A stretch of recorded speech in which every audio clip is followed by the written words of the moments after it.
جن لوگوں نے کفر کیا اور دوسروں کو اللہ کے رستے سے روکا، اللہ نے ان کے اعمال برباد کر دیے، اور جو لوگ ایمان لائے اور نیک عمل کرتے رہے اور جو کتاب محمد صلی اللہ علیہ وآلہ وسلم پر نازل ہوئی اسے مانتے رہے، اور وہ ان کے پروردگار کی طرف سے برحق ہے کہ جس نے ان کے گناہ دور کر دیے اور ان کی حالت سنوار دی۔ یہ اعمال کی بربادی اور اصلاح حال اس لیے ہے کہ جن لوگوں نے کفر کیا انہوں نے جھوٹی بات کی پیروی کی، اور جو ایمان لائے وہ اپنے پروردگار کی طرف سے دین حق کے پیچھے چلے۔ اسی طرح اللہ لوگوں سے ان کے حالات بیان فرماتا ہے۔ پس جب تم کافروں سے بھیڑ جاؤ تو ان کی گردنیں اڑا دو،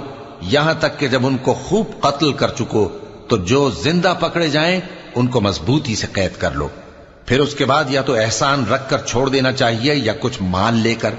یہاں تک کہ فریق مقابل لڑائی کے ہتھیار رکھ دے۔ یہ حکم یا